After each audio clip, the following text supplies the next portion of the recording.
Olá, eu sou José Caldas e esse é o programa Justiça nas Ruas, sempre trazendo um tema que está na boca do povo. Hoje o nosso tema é crime cibernético. O que é isso, né? Invasão de privacidade, exposição. Os crimes cibernéticos geralmente são definidos como qualquer tipo de atividade ilegal que usa sistemas informatizados.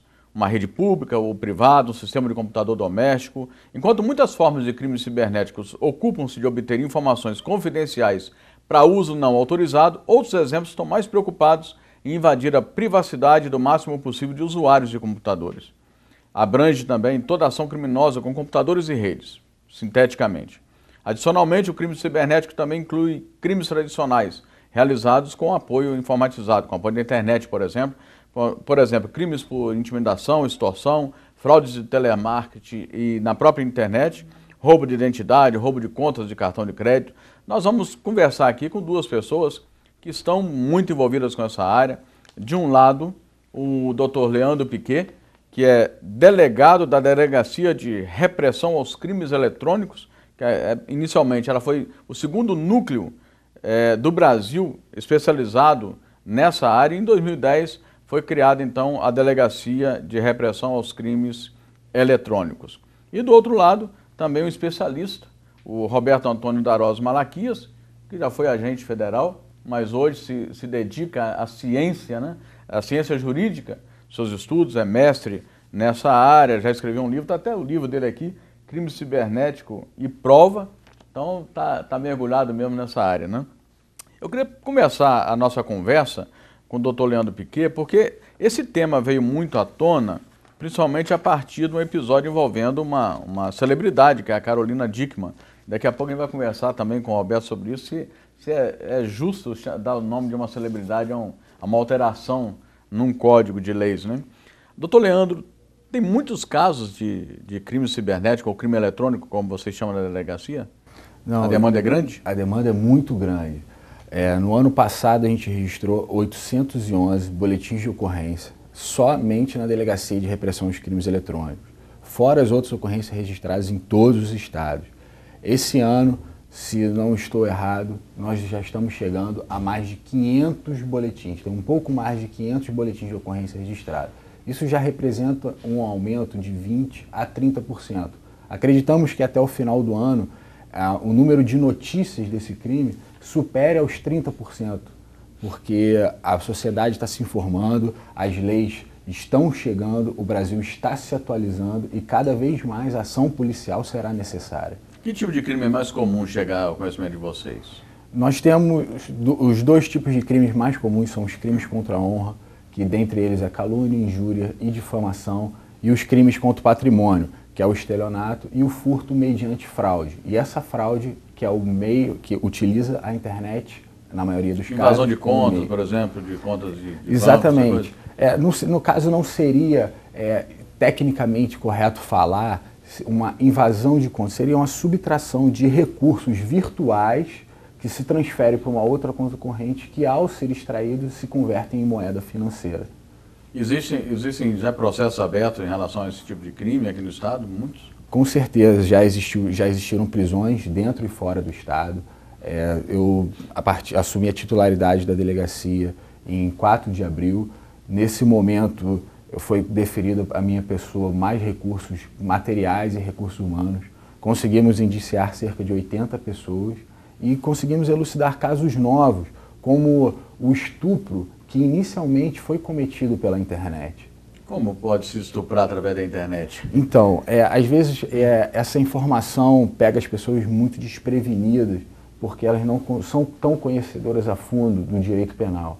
O delito de estupro, ele é dividido em duas partes, vamos dizer assim. A conduta se compartilha em 2 atos, que é o constrangimento, que pode ser realizado, que foi realizado pela internet, e um segundo momento que é a conjunção carnal ou ato libidinoso.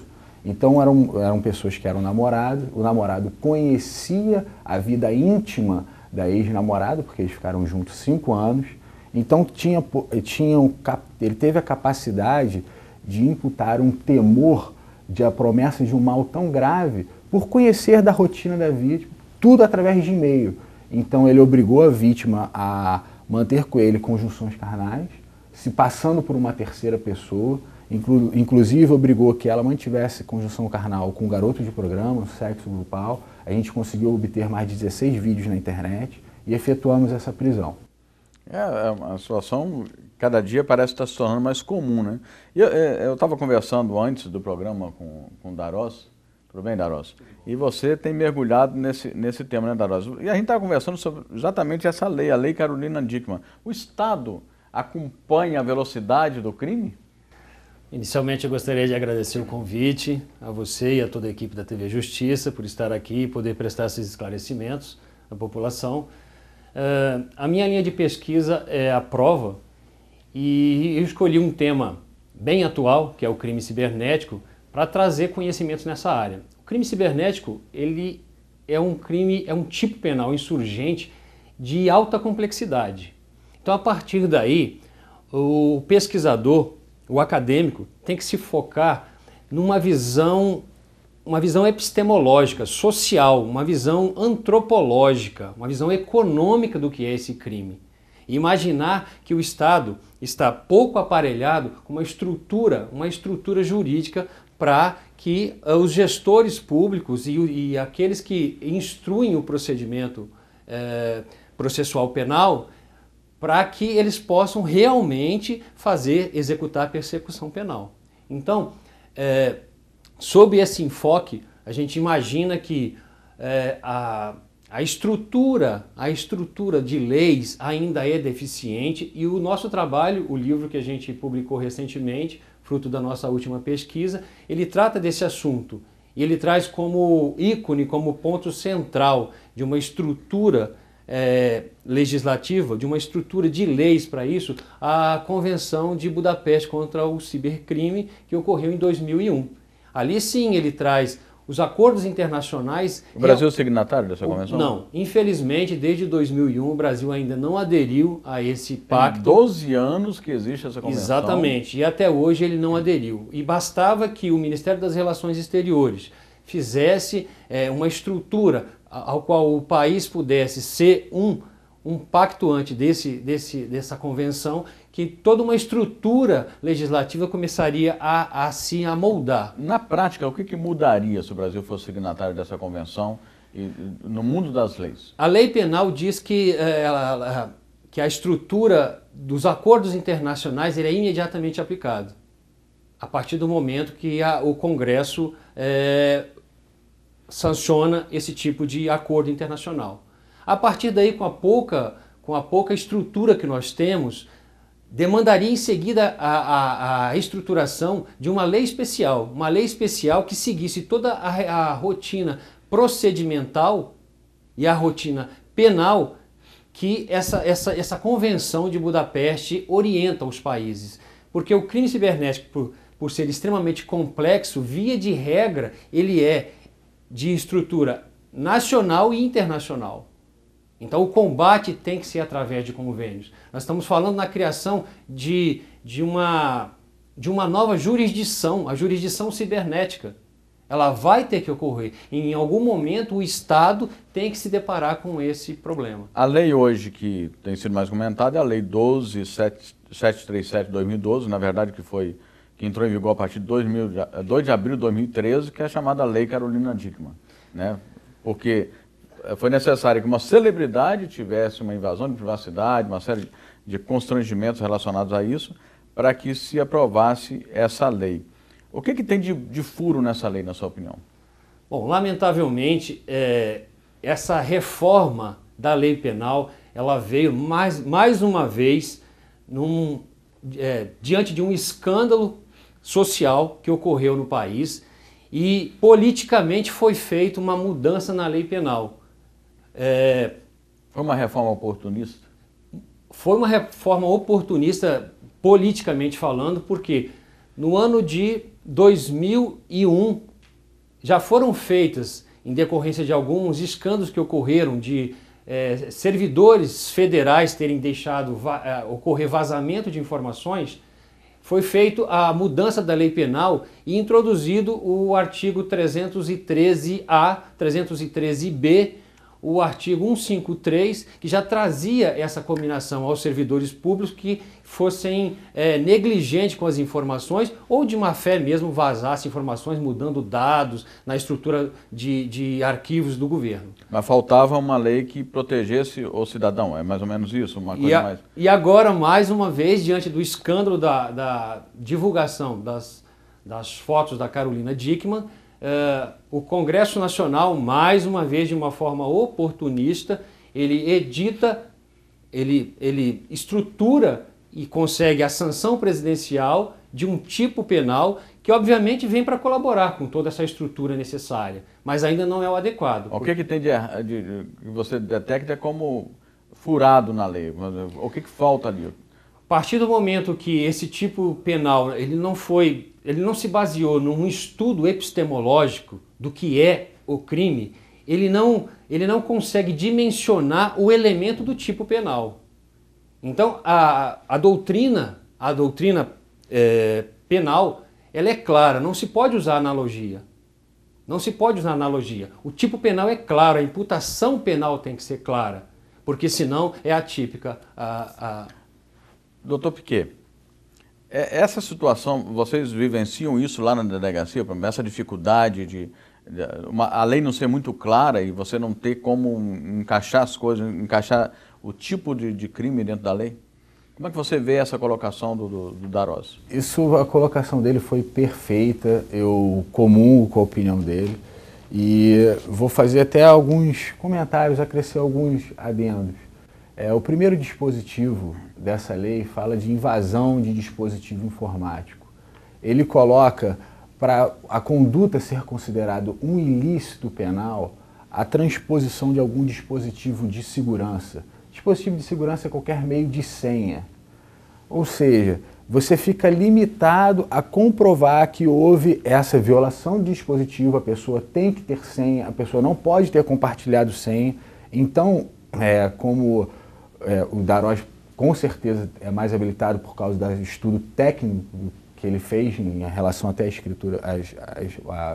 escrita do livro, ele pode justificar essa colheita de prova como é difícil a gente fazer, porque tem horas que os elementos se perdem, os indícios não tem como ser mapeados.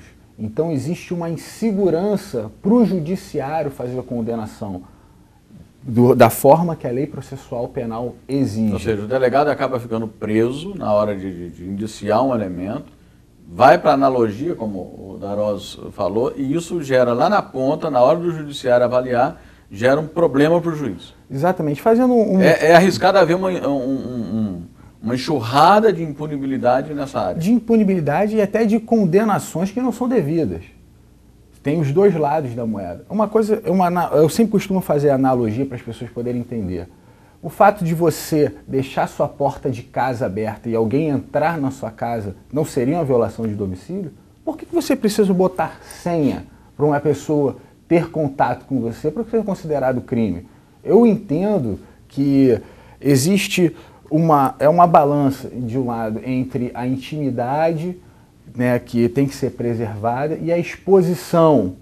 Então isso deve ser muito bem balanceado e, como bem colocou o Dr. Darós, deve haver uma regulamentação desde da parte dos provedores, regulamentos administrativos com agências, inclusive agências reguladoras, para depois se amadurecer e fazer a construção dos tipos penais. Porque, como sabemos, o direito penal é o último direito a ser lançado mão, porque é um direito que restringe a liberdade. Então, primeiro vamos buscar outros ramos do direito para satisfazer os anseios sociais e a evolução da sociedade. O legislador está com dificuldade de conhecimento na hora de fazer essas leis, Darós? Eu acredito que na realidade seja só uma questão política. Na realidade, o Congresso Nacional ainda não tomou uma posição e hoje é muito claro que está havendo um rompimento entre a legitimidade dos nossos representantes com o mandato que eles desempenham. Então, a crítica não pode ser direcionada ao mens legens, porque o mens legens faz a lei perfeita, contanto que ela tenha a representatividade do povo. A partir do momento que esse elo é rompido, que um preceito de lei é feito exclusivamente por causa de um escândalo, para resolver problemas momentâneos, ele se afasta, ele rompe esse pacto de legitimidade. E aí sim, eu estava falando do caráter epistemológico, do estudo do tipo penal. É esse estudo do tipo que vai definir o que é o elemento do tipo. O artigo 154A, que trouxe agora a invasão de dispositivo informática, como o Dr. Leandro bem citou, ele já começa a criar algumas dificuldades que vai gerar impunidade lá na frente. Por exemplo, eu costumo usar alguns exemplos metafóricos, né? No caso do furto, como o Dr. Leandro bem citou, o que é uma vigilância mínima? É a porta estar aberta ou fechada? O cidadão tendo um computador, ele já vem com a configuração mínima de segurança. Esse tipo penal vai definir o que é segurança necessária? O que é dispositivo seguro? Vamos ver isso no próximo bloco, porque a gente precisa fazer um intervalo.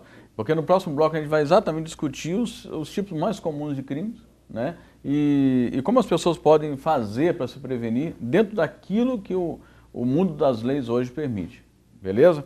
Então nós estamos aqui com duas autoridades na área de crimes eletrônicos, o Dr. Leandro Piquet, que é delegado de polícia, e o Roberto Antônio Darós Malaquias, que é um estudioso, um cientista dessa área. Nós vamos fazer um breve intervalo, daqui a pouquinho a gente volta.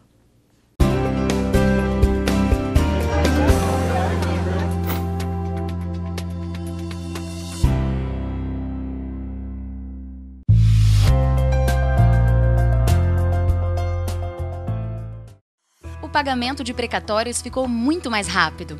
A Central de Precatórios do Tribunal de Justiça do Espírito Santo trabalha de maneira eficiente e agiliza o pagamento de dívidas do Estado e dos municípios. Se você tem valores a receber do poder público ou alguma dúvida sobre o processo, a CEPRES está pronta para te atender. 3334-2711.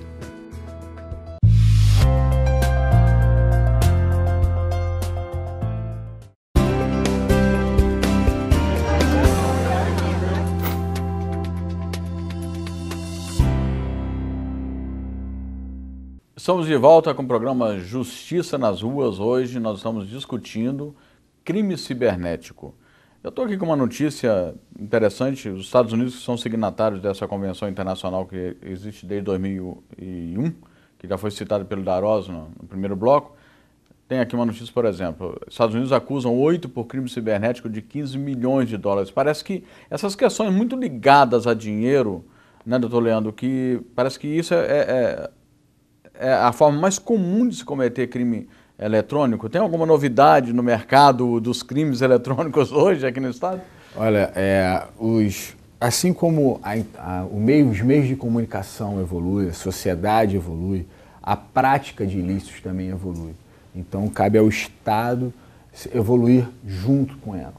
Um dos golpes mais recentes que a gente começou a identificar, já até indiciamos e pedimos a prisão de uma pessoa situada no estado de São Paulo, é exatamente a alteração de código de barras de boleto bancário. A pessoa, por diversos motivos, para fazer compras, pagar algum serviço ou até imprimir boletos em sites para prestação de serviços, inclusive públicos, né? Por ela ter recebido algum vírus ou algum código malicioso, ou então a própria empresa que fornece o boleto bancário para receber o pagamento fica acometida desse sistema, desse software malicioso, ele consegue transformar só o código de barras do boleto. O beneficiário no boleto é igual. Está escrito... Tudo escrito igual. O beneficiário é igual, a data de vencimento é igual, o valor é igual, o banco, tudo igual. Só que na hora que a pessoa vai efetuar o pagamento, ela não tem o costume de comparar os dados escritos no papel com os dados que se apresentam na tela do caixa. Então, ela faz o pagamento para um outro favorecido e só vem descobrir que realmente não efetuou esse pagamento um mês depois, quando chega uma segunda cobrança ou quando não recebe o produto. Isso varia. O caixa do banco também, mas às vezes a pessoa faz o pagamento no caixa eletrônico, né? A maioria das vezes no caixa eletrônico. Quando faz um sistema manual, que é com o caixa sempre avisa e alerta. ele relata... Ele já está atento a isso. Ele relata, porque esse é o procedimento de segurança do banco. Mas no caixa eletrônico, onde o pagamento é rápido e até incentivada essa rapidez, essa imediatidade, então as pessoas não verificam os dados. Então o procedimento correto é conferir os dados que aparecem na tela e possivelmente impressos também no recibo, não é isso? Com aquilo que está no boleto. Parece até uma coisa simples, né? E até, vamos dizer, boba de se falar, mas quando alguém pergunta numa tela de banco, você é você, seu CPF é esse CPF, o favorecido é fulano de tal, é uma coisa simples, é boba. Mas, se não houver essa conferência, pode ter essa prática de ilícito, como outros erros materiais da própria emissão do boleto, sem qualquer dolo, sem qualquer motivo de subtração de recursos financeiros. Vocês estão vivendo também uma demanda grande relacionada a empresas que fazem recrutamento de pessoas pela internet também, de marketing. Existe esse sistema de marketing que é distribuído em diversos setores e cada setor há uma distribuição em cadeia, que muitos já denominam de pirâmide.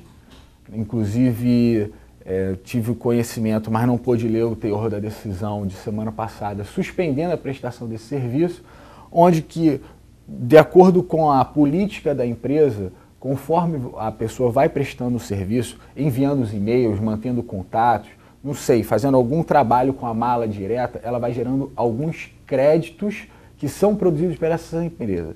Esses créditos entram numa fórmula, numa sistemática e uma forma de contabilidade que ele é convertido em recursos financeiros, em moeda real, que essa pessoa ela retira nos caixas bancários.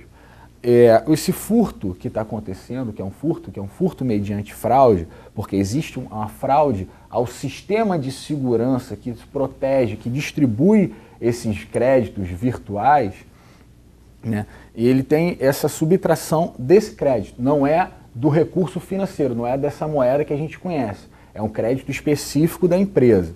E, na maioria das vezes, essas empresas estão situadas fora do Brasil. Esse é um problema sério, né? Problema sério que eu queria até, desculpa, eu sei que o tema é bom, mas a gente vai acabar ficando... Não, mas vamos fazer outro programa. Doutor Roberto Darói pode falar melhor. Falando exatamente desse programa, é um mundo sem fronteira, né, Roberto? Com certeza. Certamente que eu acho que é um momento oportuno a gente levar à população entendimentos que é bem menos complexo do que se imagina. A população tem que entender que nós estamos vivendo um novo paradigma da sociedade mundial, que é o acesso rápido e gratuito às informações. Esse novo paradigma de mudança. Então, está havendo uma completa migração de todas as atividades da sociedade humana, da sociedade tradicional para a sociedade cibernética. Então, de uma forma metafórica de falar, toda nova atividade demanda nova estrutura.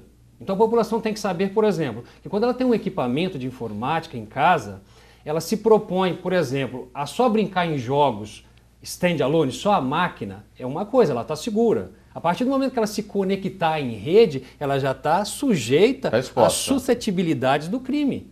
Então olha só, vejamos bem. Eu gosto sempre de usar exemplos bem metafóricos para a população entender. Se hoje um grande evento é organizado na praia de Camburi, com 100 mil pessoas, de estudantes, de católicos, de protestantes... Qualquer semelhança não é coincidência. Sim, né? Qualquer público. O Estado, imediatamente, tem que providenciar uma estrutura, porque vai para ali a população, os manifestantes e toda uma estrutura criminosa. O criminoso não vai ficar longe, ele vai ficar onde a população está, que é ali que ele obtém os recursos ilícitos que ele quer. Na atividade de informática é a mesma coisa. Se a sociedade migra para dentro de uma nova sociedade, uma nova estrutura, deve haver uma estrutura. Se existe uma floresta e foi aberta a partir desse momento uma rodovia, essa rodovia precisa de pavimentação. E atrás da pavimentação vem os vendedores ambulantes, as estruturas de serviços e também os criminosos. A atividade de informática é a mesma. E a gente vai esbarrar no mesmo problema que o doutor Leandro Piquet puxou aqui, que é o problema não fronteira, né? Parece que o Estado está dormindo em relação a isso. Exatamente. Enquanto o ícone do momento são os acordos internacionais. A partir do momento que o Brasil... Hoje, quem está à frente em toda essa estrutura é o Conselho da Europa, os países do Conselho que aderiram ao Conselho da Europa e os Estados Unidos. Os Estados Unidos, desde 2000, eles têm uma lei que diz que todo documento cibernético é válido, excesso aqueles relativos a direitos hereditários. Então ele está, desde 2000, que ele já toma medidas de tentar estruturar toda uma persecução penal coesa, forte, para que possibilite o quê? Que a sociedade cibernética cresça dentro de moldes adequados. Então, eu gostaria de trazer, inclusive, a pesquisa científica, ela tem que estar ao lado do legislador, ela tem que estar ao lado da população. O cidadão, da sua parte, ele não pode pegar um equipamento de informática e achar que é um brinquedo. É uma estrutura na qual ele está migrando todas as atividades dele para a área cibernética. E a nossa pesquisa acadêmica, ela traz, inclusive, algum tipo de classificação, que deve estar muito familiarizado com o Dr. Leandro. Por exemplo, a nossa pesquisa classifica o crime cibernético em próprio e impróprio. Então, o crime cibernético próprio é aquele que precisa do sistema de informática. A produção e disseminação de vírus, os golpes, a estrutura de disseminação de cavalos de Troia, toda uma estrutura para burlar, para persuadir, para cometer o ilícito. E o crime cibernético impróprio é aquele que usa o computador só como uma ferramenta, um instrumento de cometer o crime. O cidadão tem que entender isso. A partir do momento que ele vai utilizar o equipamento para uma atividade de internet banking, ele tem que estar adequadamente seguro do que ele está fazendo, entrando em estruturas seguras, senão o risco é muito grande. Doutor Leandro, falando em risco, isso que o Darós está colocando, como é que o cidadão faz para se proteger mais desses crimes cibernéticos? Eu estou percebendo que, por exemplo, vocês na polícia enfrentam um problema sério com essa questão do mundo das leis, né? O atraso do Estado de se atualizar, de atualizar o mundo das leis. Mas é possível se prevenir, não é? Fazendo até um pouco uso da didática do Dr. Darós, eu costumo citar um exemplo do self-service. Né? Digamos que você chega no self-service, você não coloca seu celular, sua carteira na mesa e sai para servir seu prato. Da mesma forma, você não pode expor suas informações, expor seus dados em um ambiente onde o tráfego é intenso, embora você não consiga ver. No restaurante, você consegue ver quem passa do lado da mesa, mas na internet você não consegue ver quem trafega pelos seus dados. Então, você não pode entrar numa rede e expor seus dados, expor seus conteúdos ou divulgar determinados elementos que podem servir de base. O Facebook é um grande risco para isso? Olha, como é que você vê? Porque o Facebook virou moda, né? Claro. Convocam-se manifestações, claro. Marca encontro, marca jantar, turma marca ida para o futebol. Facebook hoje é moda. O Facebook... Exposição da família no Facebook. O Facebook e todos os sites de relacionamento têm um papel importantíssimo na sociedade mundial e que cada vez mais vai se mostrar importante e relevante.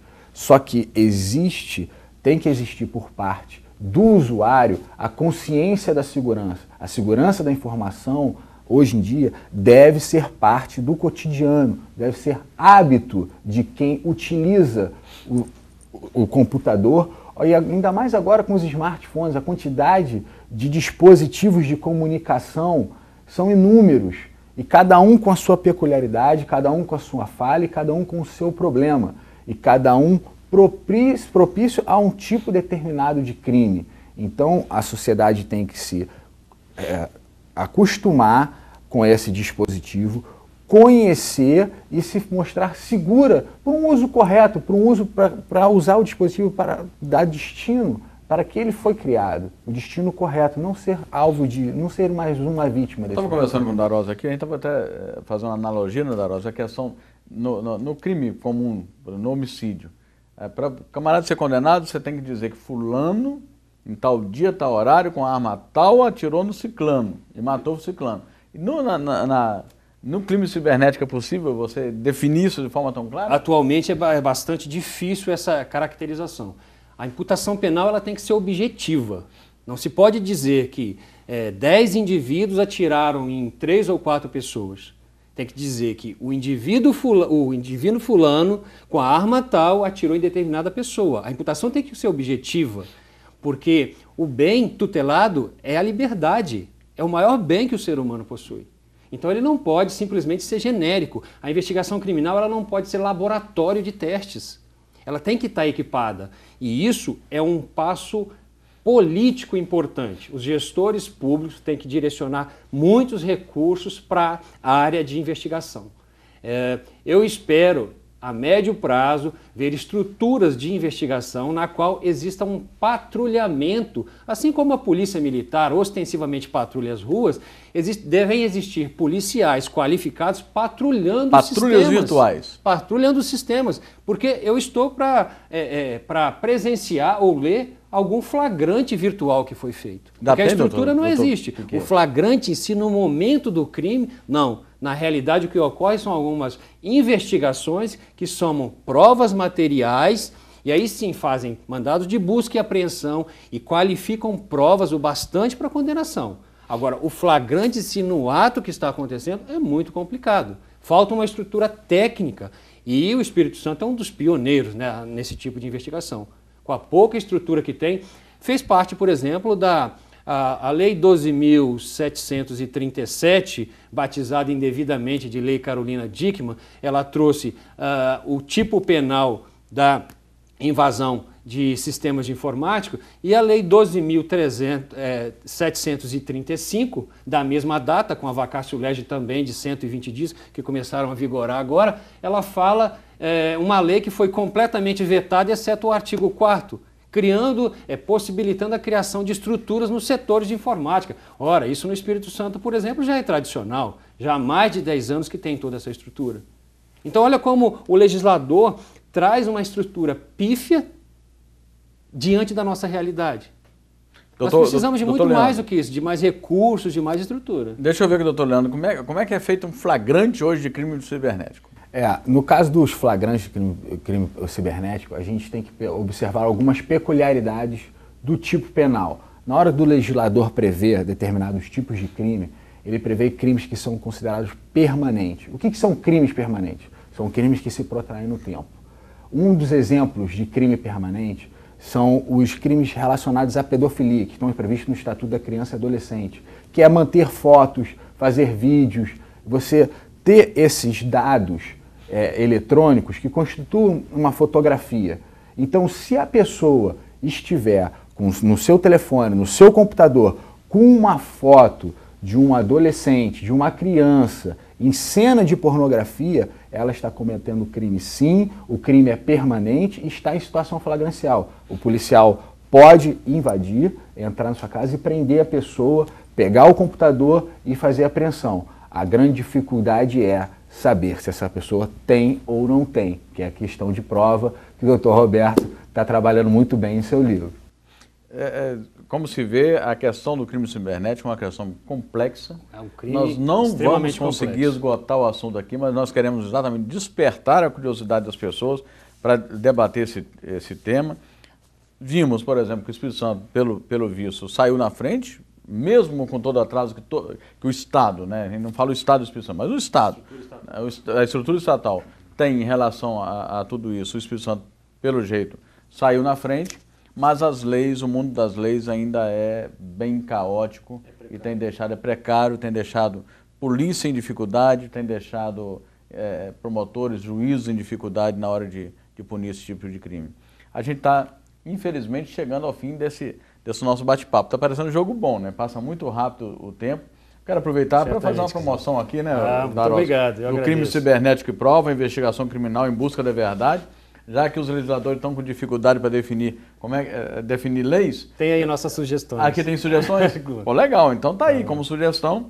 Crime cibernético e prova, investigação criminal em busca da verdade. Parece que tem o prefácio é feito pelo presidente do Tribunal de Justiça. Sim, né? Com apoio da OAB e do Tribunal de Justiça, a gente tem feito um trabalho de trazer novidades no sentido da persecução. Bacana, parabéns, Darós. Então nós tivemos hoje o nosso debate no Justiça nas Ruas, de crime cibernético. Tivemos aqui a contribuição muito preciosa do Roberto Antônio Darós Malaquias, que é um estudioso, hoje é um cientista dessa área, né, procurando propor ideias para a discussão dessa questão dos crimes cibernéticos. E do outro lado, o Dr. Leandro Piquet, que é bem jovem, né, que já está mergulhado nessas questões. Bacana, é da sua geração, né, Leandro? Essa questão da informática, né? Sua geração, então seja bem-vindo ao mundo. A geração um pouquinho depois da minha. Tá certo. Dr. Leandro Piquet, que é da Delegacia de Repressão aos Crimes Eletrônicos, né, que foi uma das primeiras delegacias do Brasil nessa área.